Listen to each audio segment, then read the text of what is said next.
In this lecture, we will examine issues regarding pulp protection.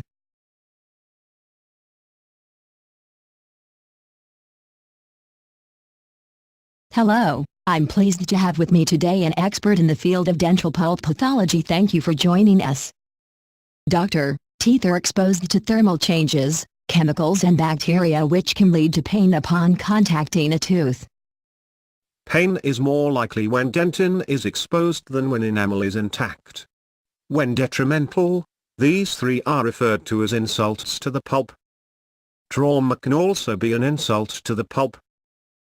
Recall that dentin structure contains tubules and the tubules contain a portion of the odontoblast.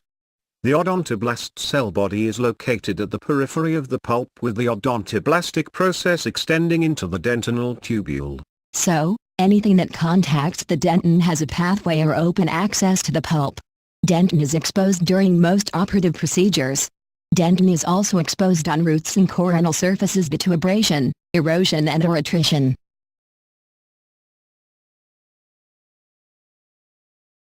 Pulp protection is thought of as what the clinician or patient does to protect the pulp from these three sources of insult. The patient's role consists of oral care such as brushing, flossing, topical fluoride, topical calcium phosphate paste, etc.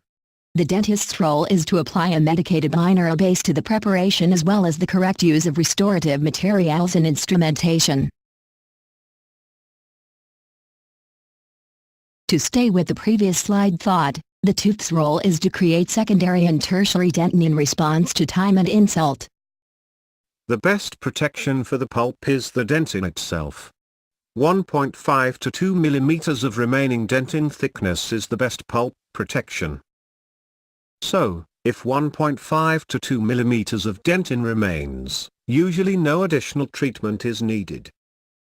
If less than 1.5 mm of dentin remains between the preparation and the pulp, then we usually use a liner or a base applied to the floor and axial wall of the preparation. Non-carious dentin exposure will be discussed further in another lecture. These non-carious areas like abfraction lesions may, or may not, be sensitive to the patient. When sensitive, we can apply a layer of desensitizing material, or place a restoration to cover and occlude the dentinal tubules. Recall that inner dentin and outer dentin differ in structure and composition. There are several types of materials used for pulp protection.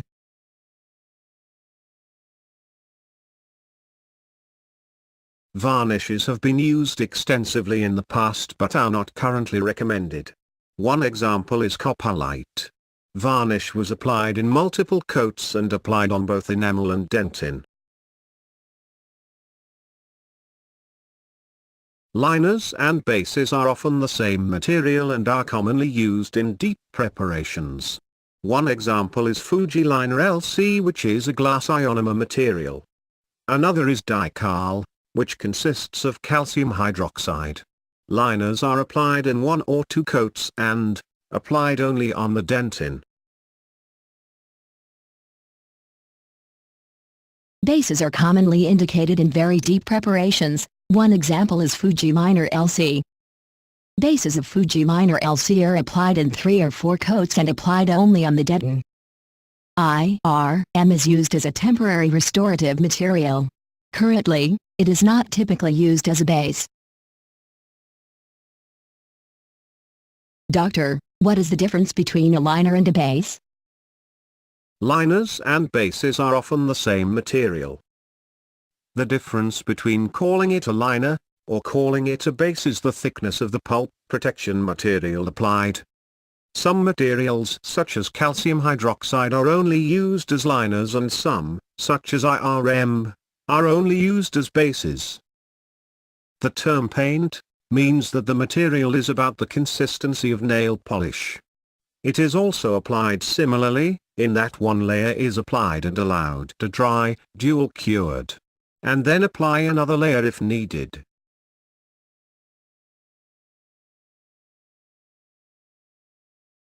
Hybridization is used with all composite resin restorations. The etch, prime, Bond process results in hybridization of the dentin. Isn't there also a method or procedure where amalgam can be placed after hybridization? Correct.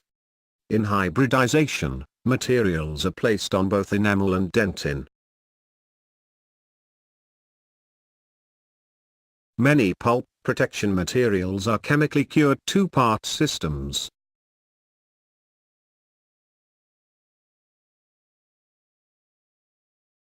In a two-part system, the two parts are often a catalyst and a base.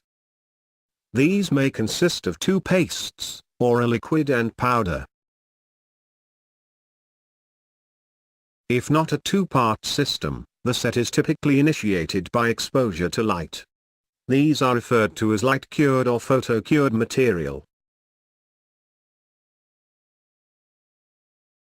Dual-cured is a third method used in dentistry. Dual-cured means it is both chemical-cured and photo-cured. The material is mixed like a two-part system and then exposed to the curing light.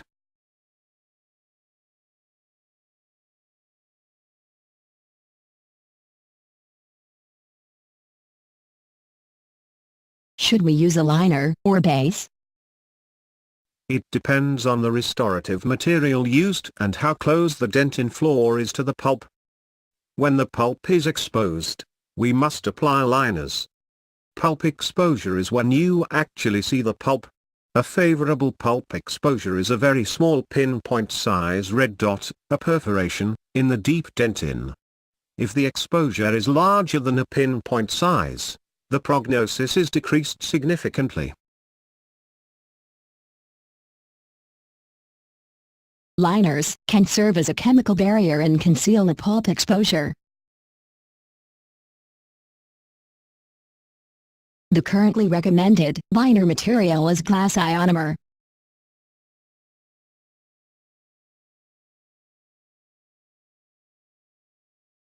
These characteristics make glass ionomers the best current material for liners and bases. Crushing strength is important as the liner base is subject to chewing and clenching forces. Before use of glass ionomer, dentistry experienced fractures of some amalgams after in service for a number of years.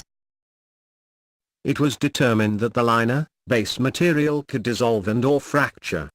This led to the amalgam having its foundation washed away, thus the amalgam would break. Think of a road, near a ditch perhaps where erosion has washed away soil. The road is brittle like amalgam and crumbles without a solid foundation. Dical has pros and cons. It is soluble and has low strength as undesirable characteristics. It does, however, provide a smooth layer and releases calcium ions. Current uses for Dical are direct and indirect pulp capping. When used to cover an exposed pulp, Dical is used for direct pulp capping. If removal of caries will result in an exposure, an indirect pulp cap is indicated. A small amount of Dical is placed directly on a pulp exposure or near pulp exposure. Dical is soluble, so a layer of glass ionomer is placed over the calcium hydroxide to seal the area against microleakage. An area of excavation is illustrated. A thin layer of glass ionomer liner is painted over the deepest area of the preparation. First, place a small amount of Dical on the exposure, then place glass ionomer liner to seal the area, and any deep areas of the preparation. There are three nevers. Never. Place ZOE under composite restorations. Why? Eugenol inhibits the polymerization of resins. Never. Place liners under bases on enamel, nor on DEJ. My recommendation is to keep the liner or base off of the DEJ. This ensures that the material is not on enamel. Why not on the enamel? It is not needed on enamel. If the liner, base material is at the margin, now we have a material that is much weaker and some are soluble at the cavo surface margin. All margins are exposed to the oral cavity, wet, thermal changes, bacteria, and subject to microleakage. The liner, base will not stand up to the environment of the oral cavity as well as the restorative material. We do use some glass ionomers as restorations. These restorative materials, Fuji2 is an example, can be placed to restore preparation, or as a first increment at a cavo surface margin, and often are used in what is called the sandwich technique. Never place varnish under composite, ZOE, calcium hydroxide or polycarboxylate cement. And remember, the best pulp protection is 1.5 to 2 mm of sound Dentin. Review the procedure for pulp protection.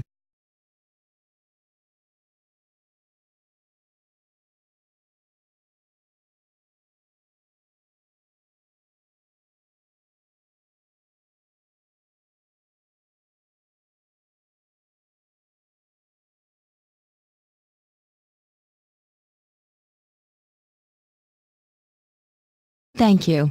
Check out some other videos for the interested viewer.